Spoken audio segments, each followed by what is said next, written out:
Hello, folks. Welcome to another edition. I think this is number 33 of the Archeryshack Shop Talk podcast. I'm Jeremy. I'm TJ. We're back again to answer questions, talk about archery, bow hunting, turkey hunting, whatever else y'all want to hear about. I was going to say, and everything in between. I got to bring up my screen here. Got it. To start it off, our featured product is something me and TJ have used a lot. Grim Reaper broadheads. Yes. I got to reach them. My go-to. Mine too. Grim Reaper was the very first that I can remember back when mechanicals were still kind of iffy. They were the first to be like, we're not using a rubber band. This is good solid head. And I was like, all right, I'll try them. And I remember killing several deer with them. And I was pretty much sold. And I've never had what you'd say any bad luck other than me doing something stupid out of them since then. Me neither. I mean, I've always had them open, never had them not open. If you're unfamiliar with them, there's several different models, but for the most part, they've got a sort of like an internal spring and a cam lock design, so that no rubber band, you just screw them on, line everything up, and get the little collar seated right, and then they make all kind of different sizes and stuff, but it's a good solid broadhead. I've killed a lot of different stuff with them, and then they've got different designs, but I remember one of the things that sold me back in the day was the razor tip. The trocar tip of it has little mini blades on it, and they were like, even if you shoot at an angle, those are starting to cut into the meat, type thing before the blade even has to open. So I don't know, it just sounded good, and I started using them probably 2004 or 5, maybe somewhere in there, and I mean, I switch up a lot just to try new broadheads. So, if something's absolute junk, I don't want us to even have it in here. Yeah. But from what I found, mostly is people make bad shots, and then they call it junk when it's not really junk. There's only a handful of broadheads I've ever seen that, were junk, and that's like the $3 Walmart stuff. And even some of those have flown okay. But yeah. The Grim Reapers, you can't go wrong with them. Check them out. I'll put some kind of link down in the description to look into some stuff on them, but I've always had good luck with them. Me too. And what was it? Last year they just started coming with the practice head, because I remember whenever I bought them, I never got the practice head, but I've shot them so much that I knew that, where my field tip hit, that's where my broadhead hit, and that's, just like I said, that's my go-to broadhead. Yep. Mine too. That's like, we'll get something new in, I'll shoot it, hunt with it, whatever, play with it, and then I'll end up going back to those. And if somebody comes in and is like, what's your number one recommendation, it's usually the Grim Reaper. I think we done it on, or we might have, I don't even know if we done it yet, but Sick Broadheads, they've got some cool looking stuff out this year. So yeah, I want to play with them. I'm probably going to play with that mechanical myself, but maybe as we get closer to deer season, that seems like a long way off, but we'll maybe we can do a live feed one night on broadheads or something. That'd be cool. So we'll put a steel drum in here and just start shooting. But anyway, check out Grim Reaper. I'll put a link down there. We got questions and hopefully some answers. One that I didn't put into the thing was somebody commented just a little bit ago and said, I think the gist of the question or story was they are right-handed but left-eye dominant. They've been shooting right-handed. Was it really worth them switching to left-handed? And that's a personal preference. Yeah. I think in the long run you're going to shoot better shooting with your dominant eye. But the way he worded it was obvious he didn't want to do that, so don't do it. We ain't twisting your arm one way or another. But I know some people wear like blinders if they do that, to where that other eye don't try to take over. But if you do switch over, let's say I'm right-handed but left-eye dominant, and I've been shooting right-handed, it's a definite several month to couple year learning curve. Oh man! But you can, when I have to shoot bows left-handed, to tune them and stuff, it's almost like I can reteach myself the proper way to shoot, because it's a whole different game. You know what I mean? Like I know what to do, but right-handed I've just done it so much, it's almost hard to change my follow-through or whatever. But left-handed I can do whatever. Anyway, I didn't put that on there. Right. But, And, if this is your first time watching, or let's say you're a brand new, that you're brand new to archery, you're wanting to get into it, the best thing to do then is figure out if you're right or left eye dominant. Yeah. That way you can get the right bow for you, a left-handed or a right-handed bow. That way, you avoid kind of what, if we had to switch up, what we would have to do later on down the road. And the easiest way is just look at the wall, stick your thumb out in front of you, close one eye, close the other eye. One of the eyes will generally, your thumb will jump out of the way, and the one it won't. So, like, if I'm right eye dominant and I close my left eye, the thumb don't move. You know what I mean? So that's kind of what you're looking for. There's 20 ways to check it. That's just you can Google. You can. I think we talked about it before. You can look it up on YouTube, but it's just a quick little way. All right. Our first question comes in from a texter on the 710. Best thing to wrap a grip with? That's a good one because I did mine the other week. Yep. I like the stuff called lizard skin. I found it at the academy, 5 years ago? It's like it's really meant for like a bat, but it's got like indentions in it. I just like the feel of it. And then people use tennis racket tape. One guy in here the other day had his wrapped with freaking electrical tape. That'd be kind of slick, I think. But, yeah. Any kind of bat tape. I've used regular old like cloth bat tape before, and it works. It just gets grimy after a while. Even the lizard skin, like I wrap mine with orange because I got the orange bow. It don't take but a couple times shooting, and all the sweat and stuff off your hand starts turning it darker. But I don't care. Yeah. But any of those work. I'm a big fan of that lizard skin. It's cheap. I think you can buy it for about $10 for a pack. You can do 2 grips with it. Yeah, I was gonna say probably the lizard skin or the batter's tape would probably be the best thing to use. A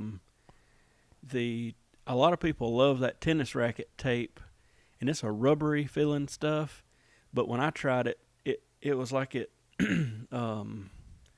bled or something. Like my hand would be black if I shot for a little while from it, and I was like, this is a mess. So I just gave up on it.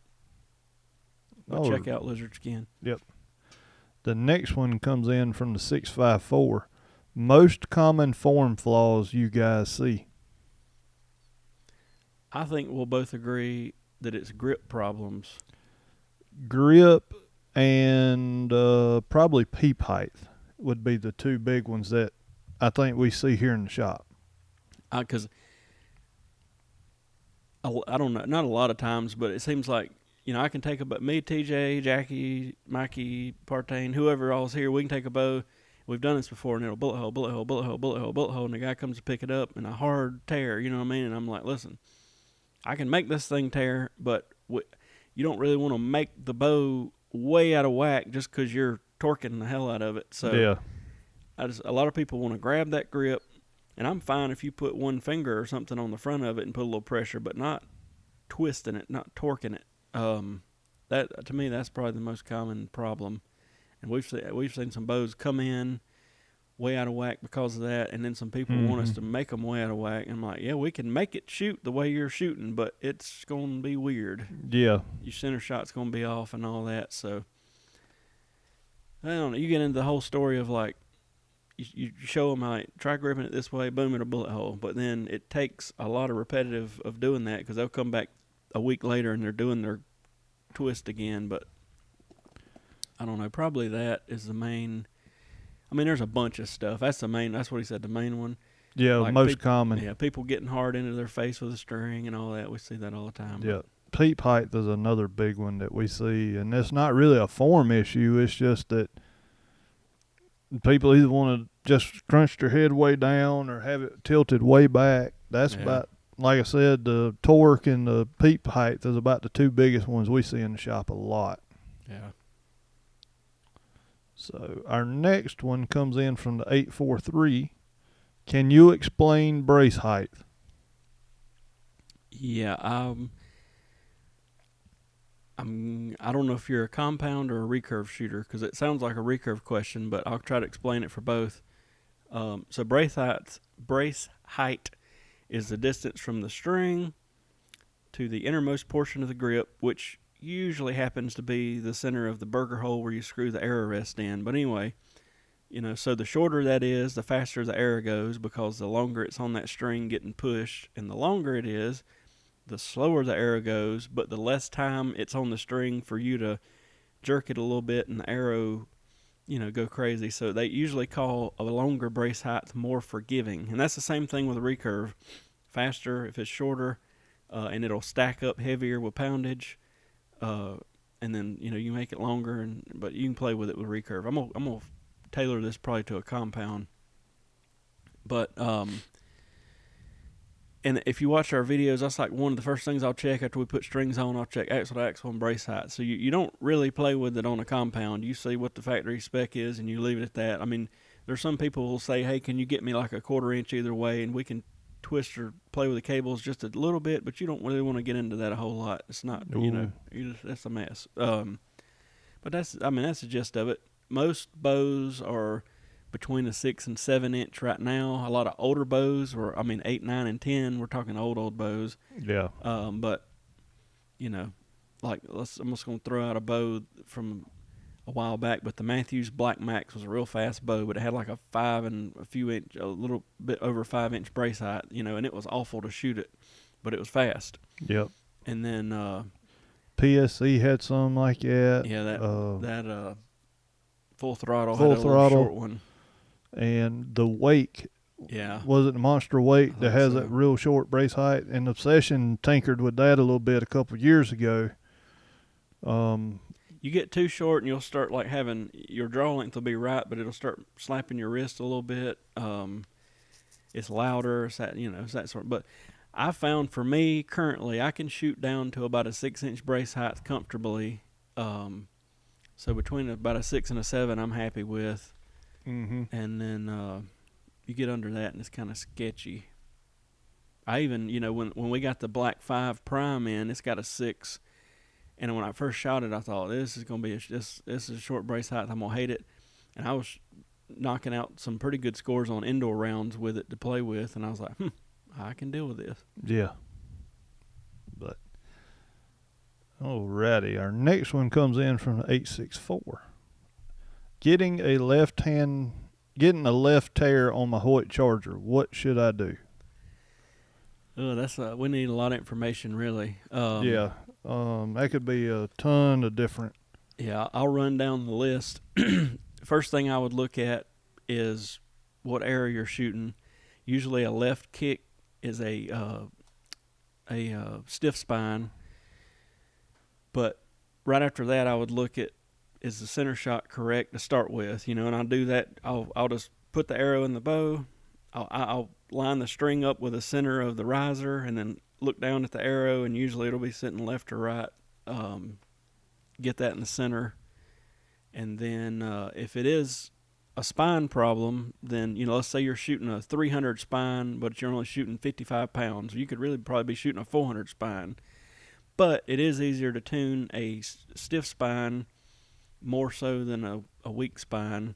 But lots of bows come through the doors, and the center shot will be, I guess they just, whoever bolts the rest on out of the pack and don't adjust anything left and right. So eyeball it. Aside from that, left kick, if you've got a problem where your fletching's hitting the cables, it can kick it left. If you got to make a rest adjustment, you're going to end up moving it to the right. If it's kicking left, but on that one, you would also, this is getting into the, the extreme side of it probably, but you would probably need to have somebody take a laser and check at top cam to make sure the lean on that cam and see if that's got anything to do with it. And so if that's the problem and it's kicking left, you're going to end up putting a twist or two in the left yoke. So this is a huge question. It could be a million different things without seeing it or knowing a little more. I'd say first thing would be just look down your arrow and see if the center shot's right. You might need to bump it to the right some, but if look at a bunch of stuff. If your fletchings are looking like they're hitting something, they could be hitting cables. If it's an older, he said a Hoyt Charger, we shouldn't have any center shot problems. I'll say an older bow, it can actually hit the riser, but it's not going to do that on that one. That that could be like you say, that could be a million different things. But like you say, check your center shot.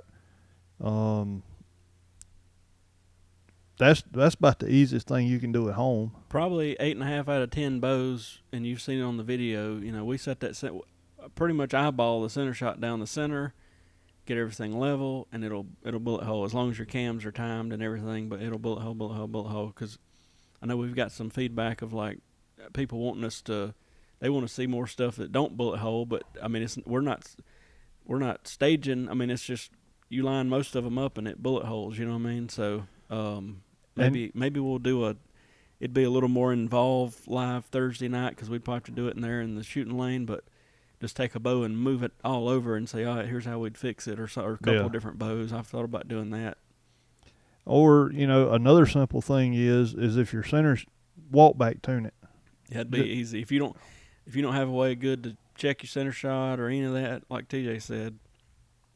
And then we got videos on it, but get you a vertical line, shoot it at a couple feet, move your sight, get it hitting that line, back up far as you can. I mean, you ain't got to go far. You could go 8 or 10 yards, or you could go 20 yards. Yeah. Shoot it a couple more times. If it's hitting whichever way, that's where you move the wrist. So let's say I'm hitting way to the left. I'm going to bump my wrist over. Once I do that, you got to go back to a couple feet, get your sight back on, back up. It could take a little while, but that'll get it perfect square coming out of the bow.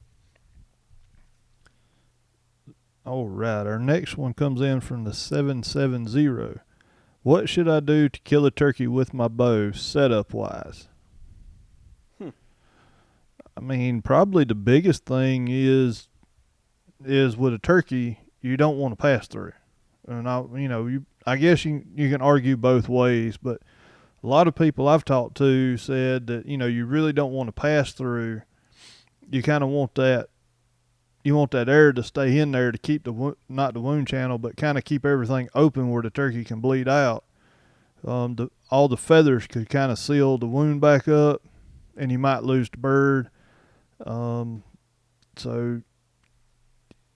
probably going a little bit heavier broadhead, maybe a big 2-inch mechanical. I know there's a bunch of turkey broadheads out there now, but maybe back your poundage down where you're not shooting as much poundage. But I think the main thing is, from what everybody's told me, is you want to go big broadhead, heavy broadhead, lighter poundage, not to get the pass through. Yeah, that's what I usually do for people is back them off, biggest broadhead you can find, get them pretty close, and get in a blind. Yeah, because it's gonna be. I know one guy that don't, but it's gonna be hard to not get seen drawing that bow because them jokers can see like you can't believe. But yeah, pretty much everything TJ said. And that's why I used old 12 gauge. But I hadn't turkey hunted in a while, so. Yeah. All right. Next one comes in from Josh on Facebook. What's a decent chronograph, and are they expensive? They're not too bad expensive. If you get an okay one, you're looking at around $150 by the time you buy a light kit and the chrono. We got I got two of them. I got a backup one just in case, but like the Pro Chrono Plus, I didn't look it up, but I think it's around 120-ish somewhere, and then the light kit's another $30 or $40, which they got infrared light kits now, so it's not like a big fluorescent bulb. But yeah, I'd say for around $150. There's a cheaper one named Caldwell. Mm-hmm. I don't have any dealings with them in quite a while, but I know we ordered one back in the day, and it was sort of iffy. Like, you'd get all kind of different readings out of it, but I'm sure they've probably improved. The best way for it to pick up is not to get the light kit and to go outside and shoot it in the daylight, because those sensors pick up better. But like the one we got, you put this infrared light doohickey on it, and it works good. But even ours, if you shoot it sort of low, it won't pick up. You got to shoot it kind of high in the V. But yeah, about $150. I know they make that one that screws on the bow. I don't have much experience with it. I don't either. I was going to mention that one. What are they, $80 or something? Something like that. They were right at either 100 or just a hair under 100 the last time I looked. And But I mean, if you're already at $100 on that, you might as well go ahead and spend a little extra and I think so. get the Pro Chrono. All right. Our next one comes in from Kevin on Facebook. Where and how's the best place to sell a used bow online? That one, a lot of people do it on Facebook, but to me, Facebook's the most pain in the butt because it's not really meant to be a buying and selling platform as far as you getting screwed. So if you do Facebook, you got to use PayPal or something, and you got to not send it friends and family, so that if you don't get the product, you tell PayPal and they get your money back. Yeah. But I don't know. I mean, it's a loaded question because, like, you can use eBay, but eBay charges 10-12% by the time you pay them to sell something, so you're getting took on eBay. But on Facebook, you better have your I's and T's dotted and crossed, because I see a lot of people every week getting scammed. And I think what it boils down to is so-and-so will be like, listen, ain't no need to pay that fee. Just send it friends and family. And they try to make you feel like they're cool. And then they never send the product. And then you ain't no way to get your money back. So, yeah. I don't know. I every week I feel like I see 2 or 3 posts of somebody got scammed on Facebook. But it is a lot cheaper than eBay. Yeah. So, and, you know, Facebook, Craigslist, Arms List, all that sound kind of in the same category, because there's really not much protection. You just make sure you use PayPal, and, you know, even if you have to pay $20 or whatever for the fees, it'd be worth it, to where if you didn't get the bow, you could start a case and get your money back. Yeah. Definitely use PayPal, and, you know, don't send it friends and family. That way you're protected. If something does go wrong, you still get your money back. So. I don't know enough about Venmo. I've got one, and I've used it twice. I don't know enough about it yet to know if you're protected, or I'm sure you are somehow. I don't know enough about it. I had 2 people be like, they were like, I don't do PayPal, I do Venmo for something or other. And I was like, well, let me test this out. And it worked. I mean, it was kind of like PayPal. It sent me the money, and then I dumped it into my bank account or whatever. But I don't know enough about it. And then there's like the Cash App or something like that. I don't know anything about it. I don't either. There's so much stuff you can do on the phone now. It's not even funny. And even Facebook has some sort of way you can pay through Facebook. So I would say I probably didn't answer that question. I don't really have a definitive answer. The safest is probably an eBay scenario, but you're going to pay a lot of fees. But I don't know. I guess the top 2 places is either going to be eBay or Facebook. I mean, that's about the only 2 places that are going to be as the hottest thing going right now, I guess. Yeah. All right. Our last question comes in from the 423. Any advantage to left versus right helical? Maybe. Maybe, but not really. If you're fletching or near your face, a left helical will turn it away from your face. But most people don't have that problem, so it's not a big deal. Other than that, now you could get into this is a whole big rigmarole. It was, people were taking bear shafts, marking them, shooting them at like 10, 15 feet, seeing which way they naturally rotate, left or right, and then determining whether to use a right or left helical. And I think most people's are rotating to the left, but that's a bear shaft. I don't really think it's enough to, you know what I mean? Like with a fletching on there, it's not like it's fighting there's no wind drag making it want to turn left, so it's not like it's some big struggle or whatever. So I don't think it's a big issue either way, unless it's, like I say, the facial contact thing. I don't know. I've shot them both. Maybe I should do a video at like 80 or 100 yards and shoot 6 with left and 6 with right and do some sort of comparison, but I really don't think it would be a big thing. I don't think. I don't know. I hadn't, pretty much everything you do now is either offset or straight. Yeah. A lot of things. Most from like the factory come offset. Yeah. I still like my helical. Well, I do too. Especially on my little feathers. Yeah, little bitty feather, yeah. But that's all I got. Holy smokes. Yeah. Thank y'all for the questions. If you got questions, the easiest way is probably just put them on the YouTube down below on the comments if you're watching on YouTube. If you're not, you can text them to 843-560-9898. You can email them to TJ. Yep, TJ at archeryshack.com. Or you can post them on, I have a few come in from Facebook and Instagram and all that every now and then, so that's fine too. So ask away. It gives us some stuff to talk about. We also need some good ideas to do on these Thursday live nights because it's like a two-edged sword. I want to keep the audio good and keep using these lapel mics, but to do some more fancy stuff, we really need to be able to move around, and we can't do it with a bunch of mics on. It'll sound bad. It'll be, so we'll probably do some stuff sooner than later, and I'll just use a big microphone on top of the camera, and it'll still sound okay. It just won't be as great, but we got to come up with some good stuff for those, and those are Thursday at 6:30.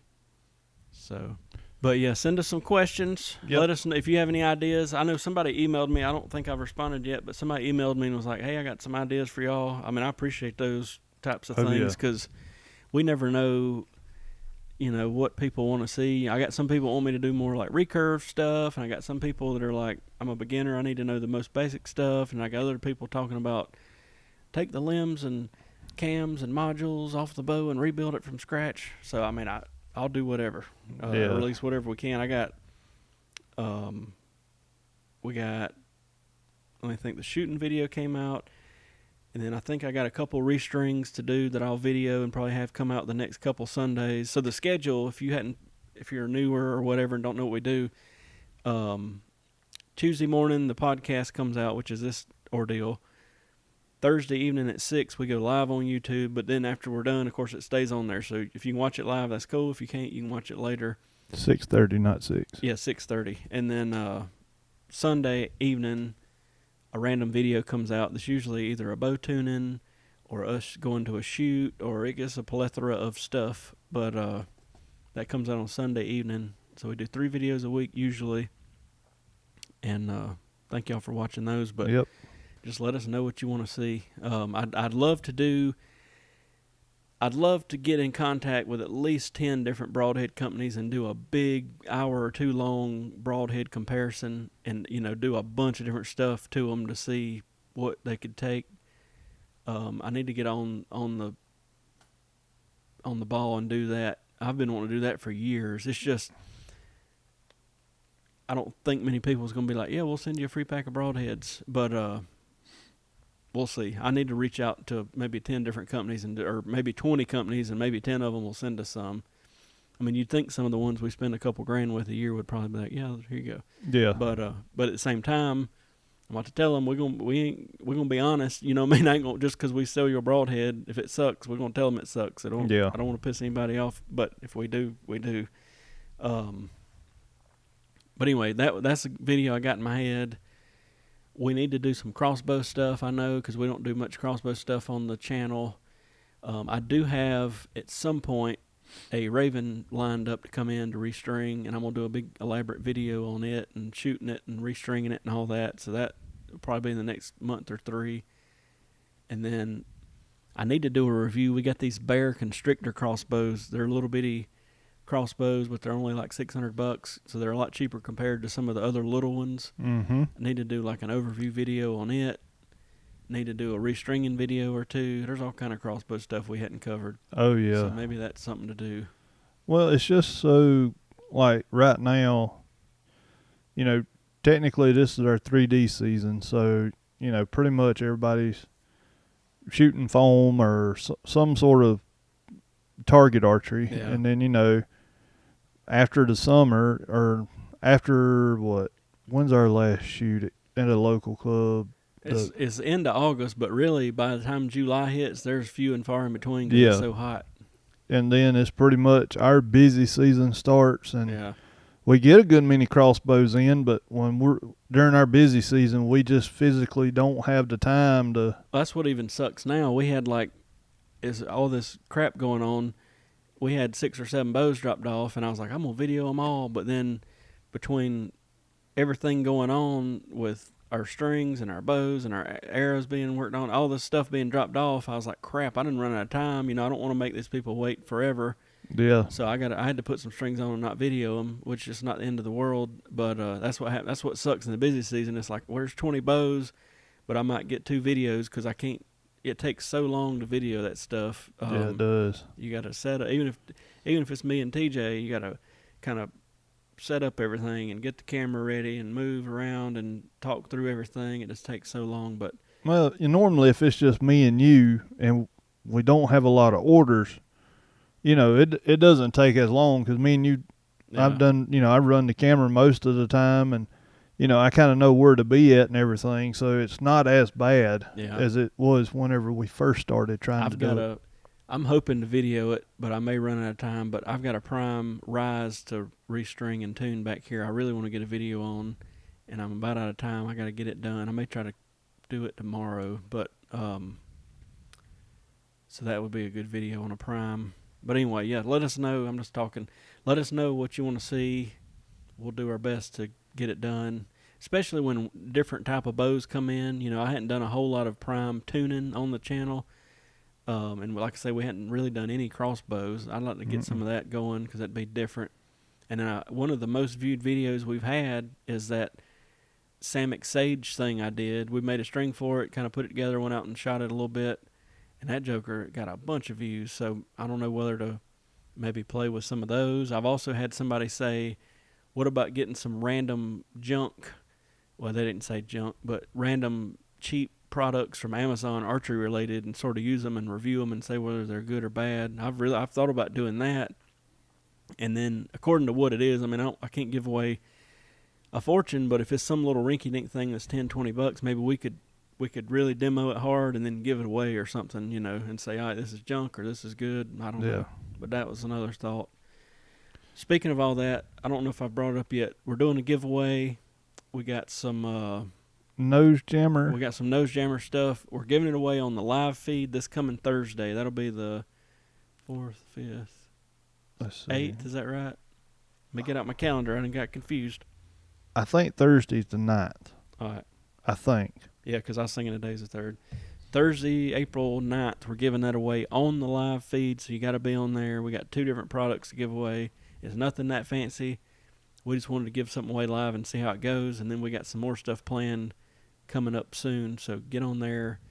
I'd like to start on that live feed, start doing some sort of, just off the hip, hey, we're going to give this away, or we're going to do something big. That way it'll maybe get some more people watching. Yeah. They might be giving away a bow or whatever, So we're not giving away a bow yet, so we're working on it. Yeah, we're working, but I don't know. It's not like somebody will have to. What I'm hoping from all this featured product and us giving stuff away.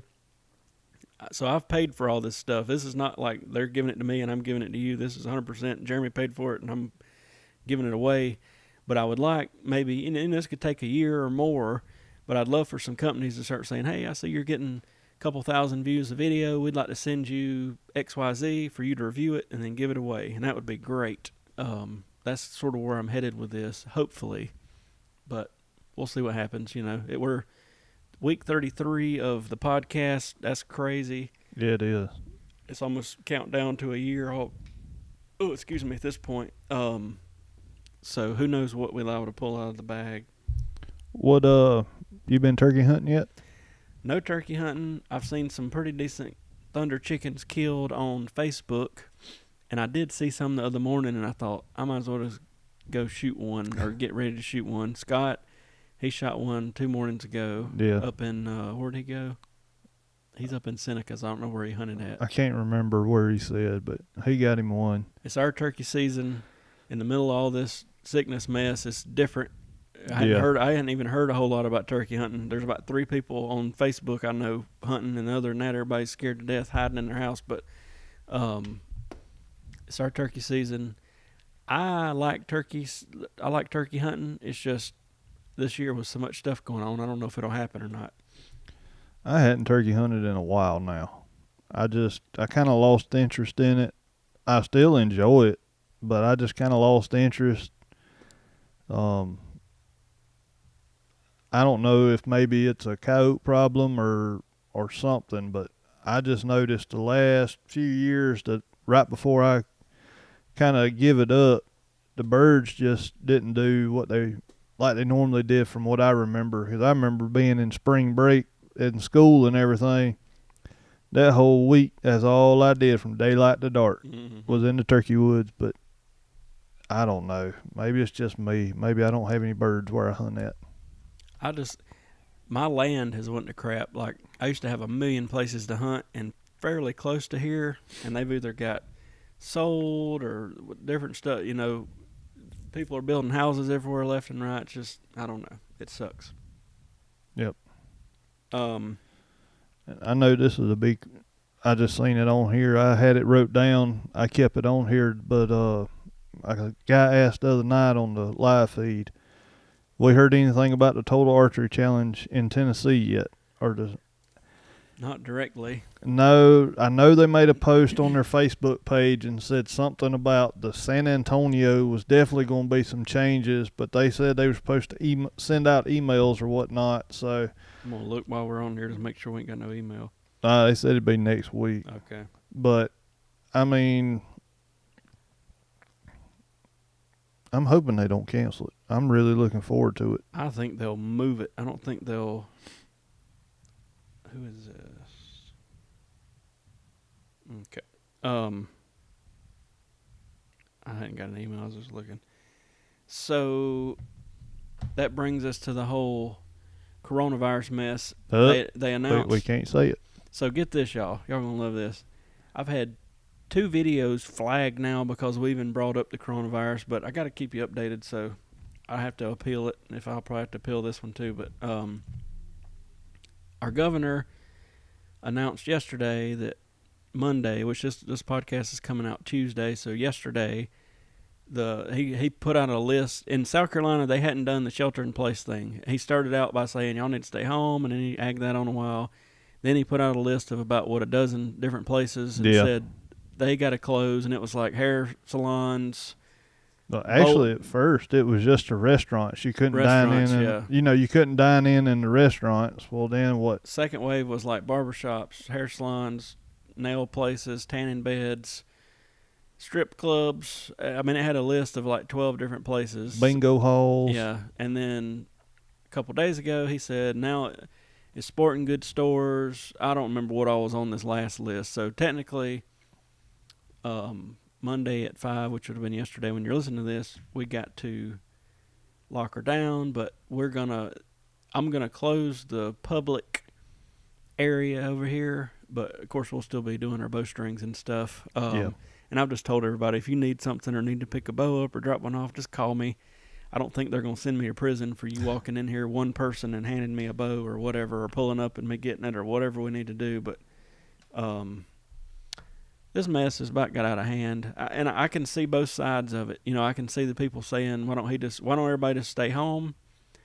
And, for the most part, that's what I've been doing. Of course, I mean, we're here, but we're not, like, rubbing elbows or nothing. No, and we're not, I mean, I couldn't even tell you the last time I went to Walmart, but... And then I've been going to the grocery store about once every 2 weeks and getting whatever I need. And other than that, I'm pretty much staying at, the hacienda. But I don't know what's going to happen here.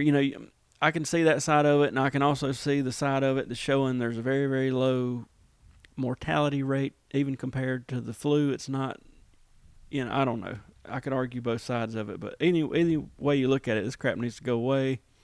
I don't think it's going to mess with us much, but I know some businesses that I know of people owning, and it's really, I mean, they're about to lock her down. So yeah, I'm about tired of hearing about it. I'm tired of hearing about it, and it seems like every day there's something. Okay, we're going to do this. Yeah. Okay. Well, I mean, it's almost to the point to where I'm like, well, just shut it down and be done with it, kind of deal. I'm tired of hearing about it. It's just common sense. You know what exactly. I mean? Like, I got grandparents, they're in their 80s. I'm not going over there right now just because I'm not around anybody anyway, but I don't want to, by the chance of whatever, have it on my clothes or something and give it to them. Same thing, my wife works at the hospital. when she comes home, before we got a daughter, before she comes bouncing in there, she's taking all that hospital crap off and cleaning all that mess off just in case. Even though she don't have direct patient contact, she's at the hospital. But it's just common sense. You know what I mean? I agree. It seems like old people with pre-existing conditions and respiratory problems are the worst as far as getting sick or dying. But I mean, I don't want to get it as much as anybody else, but I've never seen anything shut the country down like this. And if you compare this to other things that have happened, this is the only time it's went this wild. Yeah. And that's what I don't understand. I don't know. I quit trying to even. I get on Facebook and just kind of. Yeah. Only reason I get on Facebook, I guess I don't have any kind of OCD stuff, but the only thing I'm OCD about is having a notification on my phone. Yeah, I know. I just can't stand it. So Facebook, I don't get on there, so they send me a notification. You've got 10 new unopened notifications, and I'm like, I really don't care. Yeah, I don't know. I mean, I won't get into it on here because it's not the platform, but I do think there's a bunch of crap behind all this. I ain't gonna get into all the conspiracy theory crap I've seen, but this is bull crap, and it needs to go away one way or another. So I guess if that means us staying at the house for a week or two, then let's do it. Or if they want to decide, let's open up the stuff to healthy people, let's do it, or whatever. But my Lord, this is a mess. And like I say, it's not even really affecting us, but yeah, it's I don't know. I've seen some people with businesses post, and I kind of feel bad for them, and I'm like, good Lord. My whole thing is nobody thought about this, but think of how many times during December, January, February, even in early March, especially here in the South, because I mean we're starting to warm up pretty good down here. Mm-hmm. But think how many times you've been out Christmas shopping or grocery store in that time frame, and the flu. That's it's flu season. Okay, how many times have you stopped in the middle of the aisle, talked to somebody? Oh yeah, I got a cold or something like this, and it's the flu and all this. You don't never think about it. Yeah. And I mean, there for a while, everybody wouldn't. I mean, yeah, everybody was buying toilet paper, but now, Vanessa went to the store the other day just to get some ketchup. Well, guess what? They sold out of ketchup. Mm-hmm. I mean, I'm like... Luckily, I went to the grocery store last weekend, and I think they had everything but toilet paper, but I'm still good on toilet paper, so I ain't worried. But I still don't know why we're out of toilet paper. I mean, what the hell? I don't know. None of this makes sense to me, and I really believe, to a certain degree, there's some big fancy people behind all this that us average people don't see, and they're pulling some strings of some sort, and all this is the toilet paper debacle and the stupid crap. I know the guys and gals that are watching this. They, some states are completely shut down, and like if I was in New York City, I'd be worried. Yeah. But if we're out here in the middle of nowhere, I'm not particularly worried. And I now know two people that's got this crap. One guy said, actually he's kinfolk, but I won't incriminate him. He said he had a fever one day, and then 2 days later he had a headache, and that was it. And then the lady I know, she's a little bit older that had it. She said it was like pretty much a cold, and she had a fever for 2 or 3 days, but she said it was nothing. If she didn't know this was happening, she would have probably thought it was like sinus problem from all this pollen or something. So both of them, and I mean, I know there's exceptions to the rule. There's people dying and all that, and I don't want people to die, but I don't know, man. This is something else. Well, we better quit ranting. YouTube ain't even going to let us do anything anymore. Yeah, they're going to block our channel. Yeah. They took down two videos because we mentioned it. But anyway, it's all. Hopefully it'll blow over here in a month or two. I really think like I said, but this is stuff I hear. But I heard that it can't really survive in warmer temperatures, and I don't hold it to me because, like I said, that could be something. Well, one thing that makes me mad is they've tried to close. Like last night, I went out to the lake and I took my drone and shot some sunset stuff just because I was bored and wanted to play with that drone. And they had it blocked off to where you couldn't even. Where I went there, they trying to block it off where the public can't even go out there. And it's like a walking track. in my opinion, I mean, I'm not saying go to the walking track with 20 people and whatever, but the couple people that was there with me, you know, we had plenty of room between us. This is a 3 or 4 mile little walking area. There's nobody congregated and all that. I'm just like, why would you not want people to go outside? Now, I wouldn't want them to go outside and congregate in a big group, you know, if it's bad or whatever, but I don't get it. I don't get it. They've closed some of our boat ramps. Mm-hmm. I mean, I would think, and I guess I'm thinking about it wrong because I'm thinking about like fishing and that type of thing, and I guess they're thinking about people partying and stuff, but I don't know. I just don't. If I go to the lake, it's me and 1 or 2 people. It ain't like we're out partying, or if I go to that walking track, it was just me. I mean, it's just crazy. What's crazy is pretty much all the shoots for the near foreseeable future have been canceled. ASA's moved stuff. IBO, I'm sure TAC's going to have to move some stuff. I still got my fingers crossed that we're going May the 15th through the 17th. I don't know what Reinhardt's done. I don't even know what their next one is. I seen where they canceled it. I think it was Virginia. I think they done canceled it. All the major sporting events have canceled or moved or whatever. NASCAR, I watch NASCAR Me too. Since I was a kid, but they've pretty much now said they're hoping to start back with a Coke 600, which is like Memorial Day weekend. That's a while. And then, you know, all this other sports have been canceled. So, anyway, I don't know.